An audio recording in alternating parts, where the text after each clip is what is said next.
U D എഫിനെ തകർത്തുകൊണ്ട് ഒരിക്കലും തന്നെ ബി ജെ പിക്ക് വളരാൻ കഴിയില്ല. കാരണം യു ഡി എഫിന്റെ ഏറ്റവും വലിയ ബാക്ക് ബോൺ എന്ന് പറയുന്നത് മുസ്ലിം ലീഗ് ആണെന്നും അതുപോലെ ജമാഅത്തെ ഇസ്ലാമികൾ അടക്കമുള്ളവരുടെ പിന്തുണയാണെന്നും അതിന്റെ എല്ലാം പുറകിൽ മുസ്ലിം സമുദായത്തിന്റെ ആകെ ഒരു പിന്തുണ വലിയ തോതിൽ കോൺഗ്രസിനുണ്ട് എന്നുള്ളതുമൊക്കെ അല്ലെങ്കിൽ യു ഡി എഫിനുണ്ട് എന്നുള്ളതുമൊക്കെ നമുക്കറിയാവുന്ന ഒരു കാര്യമാണ്.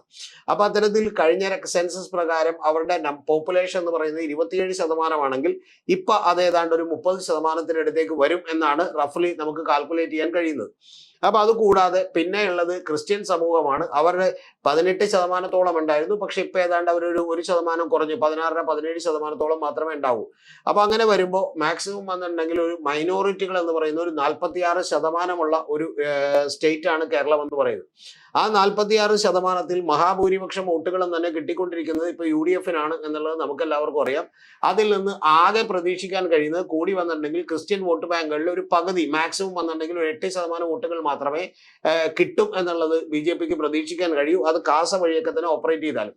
പക്ഷെ അത് തന്നെ സ്ഥിരമായിട്ടിരിക്കില്ല എന്നുള്ളതൊക്കെ തന്നെ അറിയാവുന്ന ഒരു കാര്യമാണ്. കാരണം സ്ഥിരമായിട്ടിരിക്കാൻ ബുദ്ധിമുട്ടാണ്. ഛത്തീസ്ഗഡിൽ കഴിഞ്ഞ തവണ കന്യാസ്ത്രീകൾ അറസ്റ്റ് ചെയ്യപ്പെട്ടതറിയാം.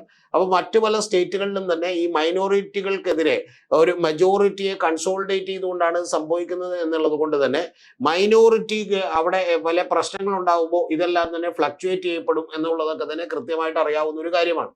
അപ്പൊ അതുകൊണ്ട് തന്നെ ഈ പറയുന്ന പല പ്രശ്നങ്ങളും ഇനിയും ഉണ്ടാകാം. അതുകൊണ്ട് ഇതൊന്നും തന്നെ നമുക്ക് വലിയ ഉറപ്പോടുകൂടി പറയാൻ പറ്റില്ല. കൂടി വന്ന ഒരു 4-5% വോട്ടുകളാണ് ക്രിസ്ത്യൻസിന് കിട്ടാനുള്ളത്. പിന്നെ എവിടെ നിന്ന് വോട്ടുകൾ കിട്ടുമെന്ന് അവർ നോക്കുമ്പോഴാണ് വളരെ കൃത്യമായി നമുക്ക് മനസ്സിലാക്കാൻ കഴിയുന്ന ഒരു കാര്യം, അത് ഹിന്ദു സമുദായത്തിൽ നിന്നാണ് വോട്ടുകൾ കിട്ടാൻ കഴിയുക. ഹിന്ദു സമുദായം എന്ന് പറയുന്നത്, ഹിന്ദു മതം എന്ന് പറയുന്ന ഒരു 54% ആണ്.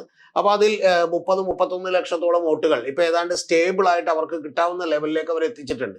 പക്ഷെ അതിൽ നിന്ന് തന്നെ വീണ്ടും ഒരു 20-25-30 ലക്ഷം വോട്ടുകൾ കൂടി കിട്ടണമെങ്കിൽ കഴിഞ്ഞ തവണ പിണറായി വിജയനൊക്കെ കിട്ടിയിട്ടുള്ള 81 ലക്ഷം വോട്ടുകളിൽ നമുക്കറിയാം ന്യൂനപക്ഷ വോട്ടുകൾ കുറവാണ് എന്നുള്ളത് നമുക്കറിയാം.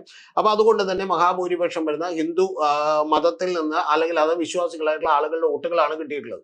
അപ്പൊ അതിൽ തന്നെ OBC എന്ന് പറയുന്നതാണ് ഏറ്റവും വലിയ സ്ട്രോങ് ഹോൾഡ് എന്ന് പറയുന്നത്. ഈഴവരും അതുപോലെ മറ്റു ദളിത് പിന്നോക്ക ആളുകളും ഒക്കെ തന്നെയാണ്.